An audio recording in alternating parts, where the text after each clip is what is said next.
Okay, so this is an interview conducted for socialistworld.net with Lynn Walsh, who is the editor of Socialism Today, a member of the International Secretariat of the Committee for Workers International.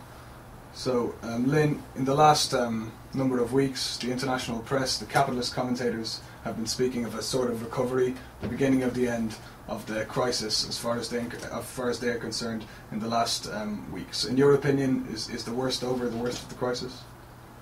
Well, the fall in production seems to have halted in the major advanced capitalist countries, and but the cumulative fall has been very severe, between 4 and 5% of GDP, higher than that in Japan. And any recovery that is now occurring will be a very weak and fragile recovery.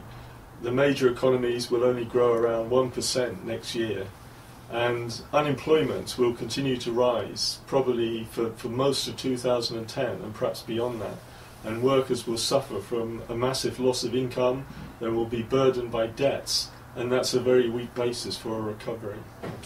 And in terms of the intervention, the response of the governments to the crisis, the massive amounts being pumped into the world economy to prevent a collapse, do you think that has saved the world economy and saved the working class from the worst effects of the crisis? Well, for the time being, yes, it's prevented the kind of catastrophic collapse that took place in 1929 or 1933.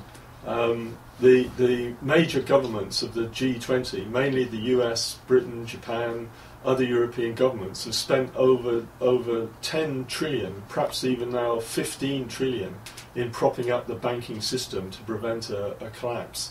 And that was a massive transfer of losses, private losses of the banks to the state, which means that workers are going to pay for it in the form of higher taxation, social cuts and so on. The stimulus packages of the US, the major European countries and China have also had a big effect. They've probably been around 2 trillion, but they also have stopped the kind of catastrophic rise of unemployment that took place after 1929.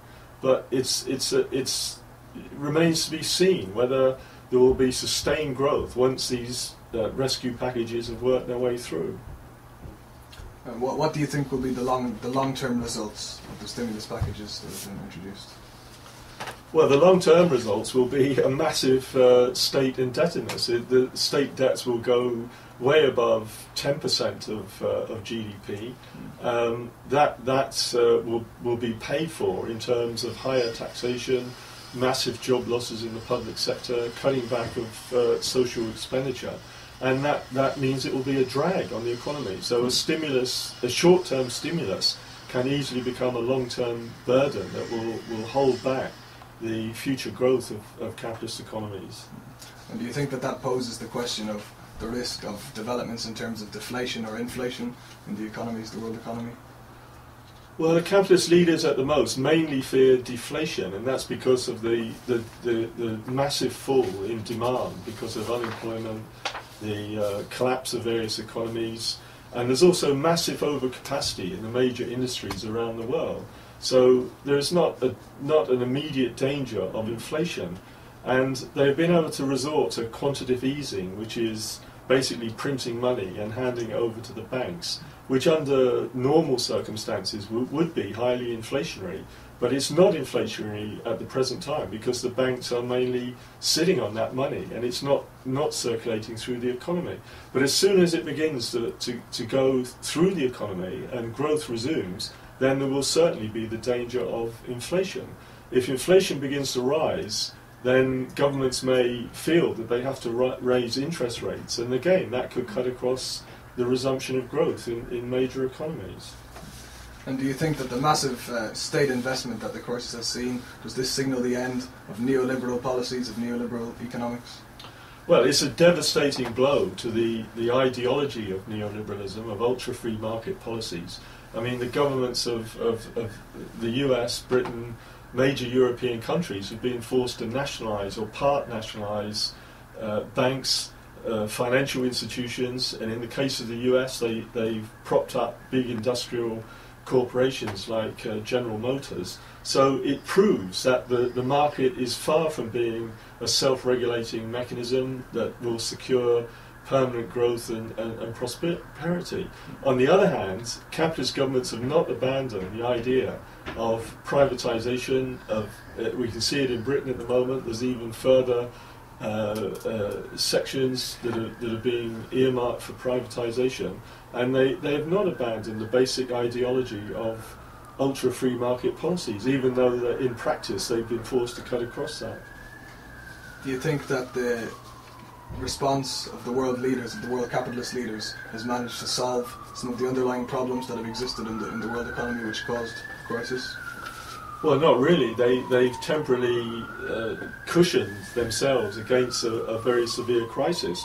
But for instance, the main reason that there was a gigantic financial crash is because ever since 1980, capitalism has turned away from productive investment in developing the means of production and turned towards finance. And there's this huge financial bubble appeared, and that's what crashed. And they haven't solved that underlying problem. There is no prospect of a major program of investment in new means of production on a worldwide basis. And there are already signs that financial bubbles are beginning to reappear.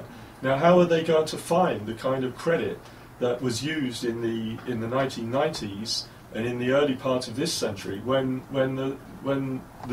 those bubbles have already produced a massive burden of unrepayable debts, of so-called toxic debts, and that's their fundamental problem. It's also been a big feature of the commentary that the Chinese economy has maintained a relative strength in comparison to the other world economies. Do you think the Chinese economy can save the world economy, save world capitalism in the next period? Well, in the short term, it has been a big factor in the resumption of growth, because the Chinese regime had a stimulus package of government expenditure and massive loans of over $500 billion. It's been mainly spent on infrastructure projects. It's had a big effect in the resumption of growth in China, or sustaining growth, which could be around 9% this year. And that is, for instance, cushioned some of the major exporters like Japan and Germany, which export capital goods to China. But the weakness is that they haven't been able to revive domestic demand because the wages are still extremely low. The majority of the population is living at a very low level, and therefore there's very limited demand in China for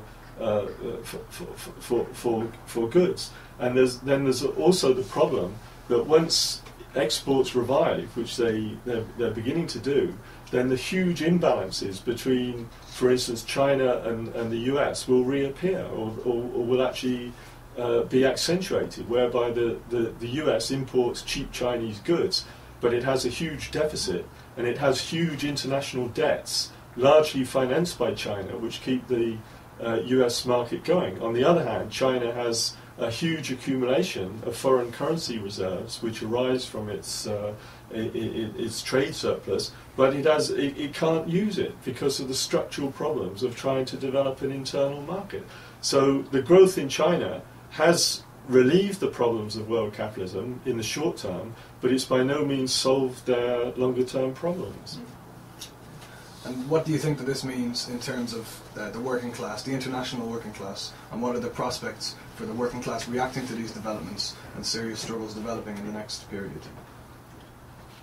Well, we've already seen some struggles against factory closures, for instance, in Britain and elsewhere in Europe. But this is the early stages of a social and economic crisis, and a political crisis affecting the working class. And I think when the economies do begin to recover a bit, and if there is growth for 1 or 2 or several years, then we will see big struggles of the workers. There will be resistance to mass unemployment and factory closures. There will be resistance to the cutting back of wage levels. There will be resistance to huge cuts in social spending that are already being outlined by various governments. The main problem, in our view, is consciousness that what an effective struggle requires is a clear understanding of the character of the capitalist crisis. It's not just something like the weather or a cyclical crisis. It's rooted in the basic contradictions of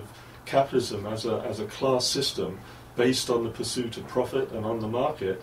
And that's, that understanding is also linked to the need for a socialist alternative, for an entirely new way of running the economy, of running society on a planned basis, on the basis of workers' democracy, and it's understanding of that alternative that is necessary for a really massive struggle against capitalism. Thank you, Lynn Walsh. If you're interested in more information and socialist analysis about the economic crisis, see socialistworld.net